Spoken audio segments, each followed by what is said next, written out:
Alain, bonjour. Donc, on est en plein concours de décathlon. Actuellement, c'est la qualification à la perche. Donc, décathlon sur la perche, forcément, toi, ça te rappelle quelque chose?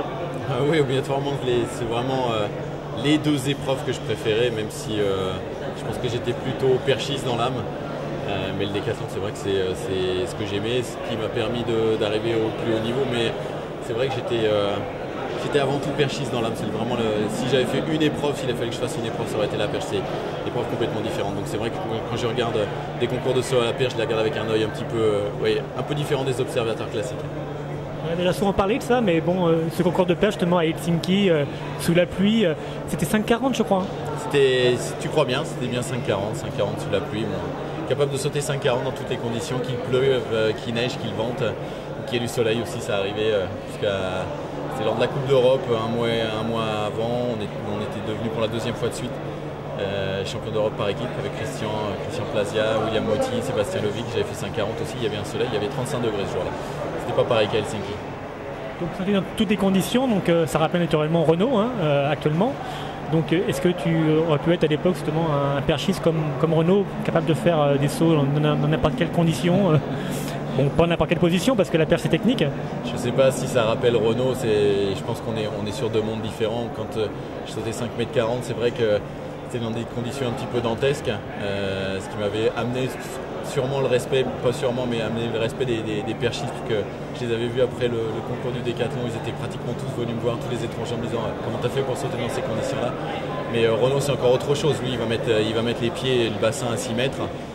C'est encore une autre prise de risque. Après, je crois que le sentiment est globalement équivalent parce qu'on se sent suffisamment fort, suffisamment maître de sa technique. Et je crois que c'est ce qui se passe avec Renault actuellement. Il est suffisamment solide, costaud pour ne pas se poser de questions. Il est sûr de son coup, il sait que les mains ne vont pas glisser. Il sait que techniquement, il va être capable de faire tout ce qu'il faut pour franchir la barre et retomber dans le tapis. Et je crois que c'est vrai que c'est une approche, une sensation de puissance, de maîtrise tellement importante que ça permet de franchir des montagnes.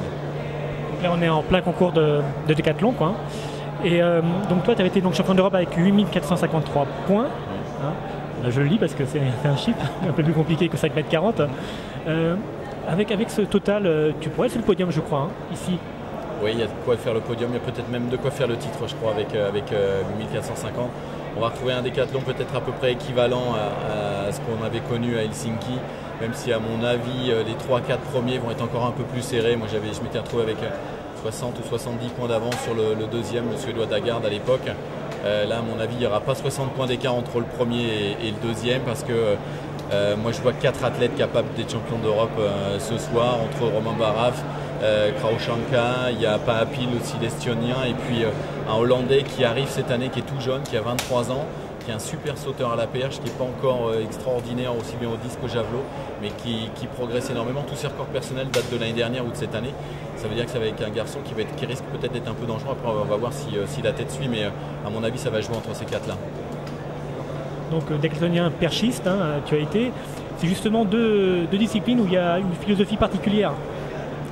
Oui, il y a une prise de risque, je dirais ce qui fait la différence avec le décathlon, ce que l'on voit surtout de l'extérieur, c'est une certaine famille qui est en train de se déplacer. On vit pendant 2 jours ensemble, donc on est obligé de vivre ensemble. C'est vrai qu'on ne peut pas être adversaire avec tout le monde du début jusqu'à la fin, ça coûte beaucoup trop d'énergie, donc il faut arriver à se déplacer avec des adversaires, mais en les gérant un petit peu comme une famille avec laquelle il faut se déplacer pendant 2 jours. Donc il y a une certaine camaraderie qui se développe. À la perche, c'est peut-être un petit peu différent parce qu'on peut se permettre peut-être d'ignorer les adversaires pendant quelques temps, sauf qu'il y a une confraternité du saut à la perche parce que l'épreuve en elle-même est la seule de l'athlétisme où on risque vraiment sa vie. Techniquement, c'est vraiment très fort.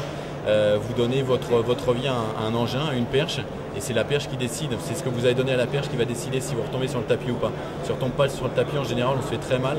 C'est la seule épreuve de l'athlétisme où on peut se faire vraiment très très mal, et je crois que ça crée un peu cette solidarité entre tous les perchistes. Tous les perchistes ont un peu ce côté, je ne vais pas dire cinglé, mais ce petit côté de folie qu'on ne retrouve pas dans d'autres épreuves. C'est vrai que il y a un lien, il y a une certaine complicité entre les perchistes et les décathloniens souvent. Tu arrives juste pour le plaisir de plier encore des perches en ce moment? J'aimerais bien, oui, c'est le seul truc qui me manque. Le problème, c'est que Physiquement, les mollets m'embêtent un petit peu, le dos c'est un petit peu risqué. Je vais prendre un petit peu de temps pour essayer de me remettre un peu en état peut-être l'année prochaine pour essayer de piller quelques perches, mais au bout d'un moment c'est vrai que la machine dit faut passer à autre chose. Je préfère aller jouer au golf, c'est quand même beaucoup moins risqué, même si c'est pas tout à fait du sport. Dernière question justement, si tu pouvais faire encore actuellement une discipline du décathlon avec une performance correcte, ce serait laquelle? Je me pose même pas la question, j'essaie même pas d'y penser. Donc il y a peut-être le lancer du disque qui irait encore à peu près, mais c'est une époque qui est révolue, c'était il y a 15 ans, je suis passé à autre chose. J'essaie même pas de faire ce que fait Marley Noté. Pour moi, je suis passé à autre chose. Je me ferais plaisir peut-être à sauter à la perche, mais quand on a sauté 5,40 m, de sauter 4 mètres ou 4,20 m, on régresse obligatoirement. Donc on se fait un peu plaisir, mais on était avant tout des compétiteurs. Et quand on est compétiteur, on est content à partir du moment où on bat ses records personnels, où on bat les autres. Quand on n'a plus les moyens de le faire, ça fait moins rire. Et un 1500 mètres en 18 trous? Un 1500 mètres en 18 trous, ouais, ça fait des petits trous, hein. Ça fait un parcours très court. On fait un quart du parcours en fait avec ça. Mini-golf, mini-golf. Oui, ça peut être un parcours compact à ce moment-là sur des par 3. Non, c'est autre chose. J'ai pas envie, c'est des activités différentes. J'aime bien courir de temps en temps quand je peux. Ça fait du bien, ça permet de transpirer un peu, ça permet de rester à peu près de bonne humeur. Mais on passe à autre chose. C'est vrai que il faut être capable de raccrocher et vraiment de passer une autre vie, parce que c'était il y a 15 ans et c'était du haut niveau, et le haut niveau pour moi, je respecte trop le top niveau pour essayer de faire un semblant de haut niveau. C'est pas ça. Quand je vois des athlètes qui viennent se qualifier pour des grands championnats et qui se contentent de passer les premiers tours, ou même qui se contentent d'être présents et qui sortent du premier tour en se disant ouais, de toute façon c'est pas grave, j'aurai une autre compète et puis ouais, tant pis, c'est rien. Non, c'est pas ma philosophie du sport de haut niveau. Donc quand il faut passer à autre chose, on passe à autre chose, c'est pas plus mal. Merci Alain. De rien.